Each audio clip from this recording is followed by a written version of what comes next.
Last episode में हमने देखा था कि ये पिलर अब किसी गेट की तरह खुल जाता है और इसके अंदर से बहुत ही टेरिफाइंग एनर्जी निकल रही होती है। तब साशन इस सुप्रीम से कहता है कि तुम मेरा यहीं पे वेट करो, मैं अंदर के माहौल को देख के आ रहा हूँ। और इतना कहकर साशन इस पिलर के अंदर चला जाता है। तब उस गेट में एंटर करते साशन एक दूसरे पैलेस में पहुंच जाता है और यहाँ पे साशन कुछ पिलर से घिरे हुए प्लेस को देखता है। तब लैकी बहुत ही गौर से इस प्लेस को देखते हुए कहता है कि साशन यहाँ पे मौजूद एक एक पिलर में मैं आउटर रिलम के ऑरा को फील कर सकता हूँ। ऐसा लग रहा है कि मानो यहाँ पे इन पिलर्स के द्वारा आउटर रिलम के पावर्स को सप्लाई किया जा रहा था। जिस पर साशन ब्लैकी की बातों को बहुत ही ध्यान से सुन के अब एक पिलर को टच करता है और टच करते ही साशन को ये अल्लाह के कुछ ग्लिम्स दिखाई पड़ते हैं। जिस पर साशन कहता है कि अब मुझे समझ आया कि आखिर क्यों इतने शॉर्ट समय में इसने सुप्रीम लेवल के पीक लेवल को अचीव कर लिया था। तब ब्लैकी कहता है क्या हुआ, क्या तुम्हें कुछ पता चला? जिस पर साशन कहता है कि ये पिलर और रिप्लेस दरअसल एक टाइप के फॉर्मेशन है जिससे किसी भी रिलम के पावर को बिना किसी बैरियर के दूसरे रिलम में ट्रांसफॉर्म किया जा सकता है। और इस मेथड को मेरे मास्टर फेथ ऑफ अल्टार कहते थे, जिसकी हेल्प से बाहरी दुनिया के पावर्स को किसी भी कल्टीवेटर को दिया जा सकता है और वो कल्टीवेटर बिना किसी परेशानी के अपने पावर्स को भी बढ़ा सकता है। लेकिन मैंने एक्सपेक्ट नहीं किया था कि अल्लाह भी इस टेक्निक का यूज करता होगा और पक्का ये पावर से आउटर रिलम के किसी क्रिएचर से मिलता होगा। तब ब्लैकी कहता है कि हो सकता है, मगर मेरे मेमोरी में इस टाइप की किसी भी टेक्निक का जिक्र नहीं है।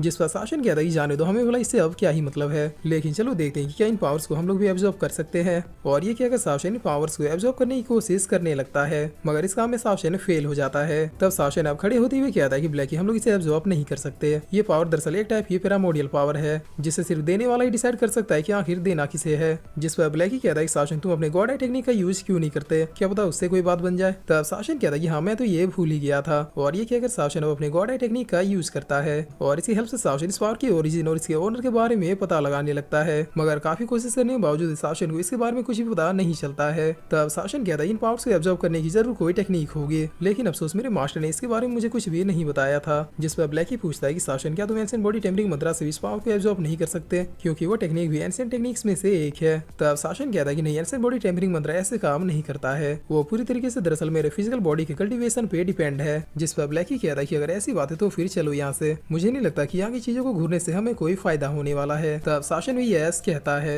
जिस पर अब तभी शासन का कम्युनिकेशन डिवाइस बचता है और अब जैसे शासन अपने कम्युनिकेशन डिवाइस के मैसेज को देखता है तो फिर वो थोड़ा शौक होते हुए कहता है कि क्या, लेकिन आखिर ये पॉसिबल कैसे है, क्योंकि जब मैं जिनू रिलम में था तभी लुएनफी ने बुद्धा टेम्पल को डिस्ट्रॉय कर दिया था। जिस पर ब्लैकी पूछता है कि शासन आखिर बात क्या है। तब शासन कहता है जिस बुद्धा टेम्पल को लुएनफी ने बुरी तरीके से डिस्ट्रॉय कर दिया था वो बुद्धा टेम्पल अब फिर से पहले की तरह हो गया है, यानी जरूर वहाँ पे कुछ गड़बड़ है। और ये कहकर शासन वापिस इस प्लेस में आ जाता है और फिर शासन सुप्रीम से कहता है कि तुम मेरे लिए इस पैलेस की गार्डिंग करोगे, मेरे परमिशन के बगैर इस पैलेस में एक परिंदा भी पर नहीं मारना चाहिए। जिस पर ये सुप्रीम भी यस लॉर्ड कहता है। तब शासन सीधे यहाँ से निकल जाता है। जिस पर अब शासन ही जाते ये सुप्रीम एक चैन की सांस लेते हुए कहता है कि बाल बाल बच गया, मुझे लगा नहीं था कि ये जल्लादों का राजा मुझे इतनी आसानी से जिंदा छोड़ देगा। और अब सीन चेंज होता है और हमें बुद्धा सिटी का सीन दिखाया जाता है, जहाँ पर चारों तरफ बहुत ही ज्यादा शांति और खुशहाली थी, लोग बहुत ही प्यार से एक दूसरे से मिल रहे थे। तब शासन भी अब इस सिटी में आते हुए कहता है कि ये बात थोड़ी अजीब है कि यहाँ पे मौजूद सारे लोगों की लेवल बहुत ही लो है, मगर इससे भी अजीब बात यह है कि आखिर बुद्धा सिटी में इतने लोग आए कहाँ से, क्योंकि लुएनफी ने तो इस सिटी और बुद्धा टेम्पल में मौजूद मॉन्कों को खत्म कर दिया था।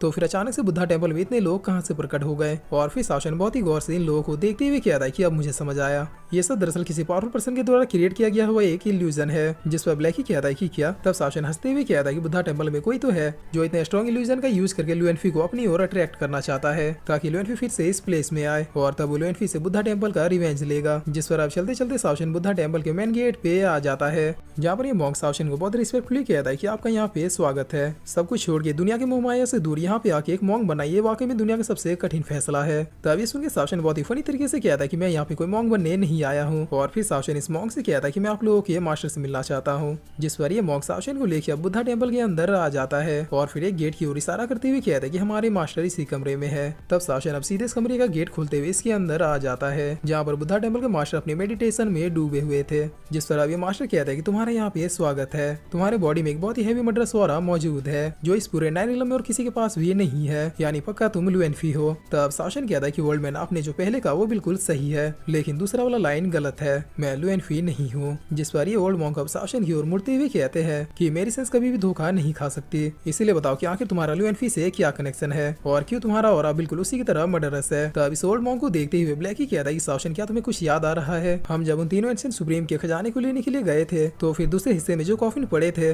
उसमें से एक कॉफिन के अंदर ये भी था। जिसे सुनिए अब शासन में थोड़ा सोच में पड़ते हुए कहता है कि हाँ तुम बोल तो सही रहे हो, लेकिन आखिर ये मर के जिंदा कैसे हो रहा है। जिस पर अब ये ओल्ड मॉन्क कहता है कि क्या आखिर तुम इस तरह से खामोश क्यों हो गए। तब शासन कहता है कि आखिर आप हो कौन? जिस पर ये ओल्ड मॉन्क कहता है कि मेरा नाम लाओ मॉन्ग है और मैं इस बुद्धा टेम्पल का एंसेस्टर हूँ। मैंने आज से 1000 साल पहले इस बुद्धा टेम्पल की नींव रखी थी। तब इतना सुनिए शासन बहुत ही शौक होते हुए कहता है कि इसका मतलब आप ही एंशिएंट सुप्रीम हो जो कई साल पहले इस बुद्धा टेम्पल को छोड़ के चले गए थे। जिस पर ये ओल्ड मॉन्क कहता है कि तुम मुझे काफी इंटरेस्टिंग लग रहे हो, इसीलिए क्यों ना अब हम बैठ के बातें करें। तब ये सुनिए अब शासन भी आराम से बैठ जाता है। जिस पर ये मॉन्क अब शासन को चाय भी ऑफर करता है और करते हुए कहता है कि मेरे ख्याल से तुम एक फिजिकल कल्टीवेटर हो, इसीलिए शायद तुम्हारी मसल्स के लिए काफी अच्छा है। तब शासन भी शुक्रिया कहते हुए चाय को एक्सेप्ट करता है और फिर इस चाय को पीते हुए कहता है कि वाकई में इसका टेस्ट तो लाजवाब है। और अब चाय पीने के बाद शासन कहता है कि ओल्ड मॉन्क आप एक एंशिएंट सुप्रीम है, इसके बावजूद भी आप कई सालों से गायब थे, लेकिन इतने सालों के बाद अब दोबारा फिर से यहाँ पे क्यों और कैसे लौटे? क्योंकि हमने तो आपको एंशिएंट सुप्रीम्स के ग्रेव में देखा था। जिस पर ये ओल्ड मॉन्क सीधे मना करते हुए कहता है कि मेरे बहुत से सीक्रेट है जिन्हें मैं किसी को भी नहीं बता सकता। तब शासन कहता है ठीक है, फिर ये बता दीजिए कि आखिर आपने इस इल्यूजन को क्यों क्रिएट किया हुआ है? क्या आपको लगता है कि लुएनफी इतना स्टूपिड है जो आपके इस इल्यूजन को नहीं भाप पाएगा? जिससे सुन गई ये ओल्ड मॉन्क अपने मन में कहते हैं कि ये लड़का मेरे इल्यूजन को देख सकता है,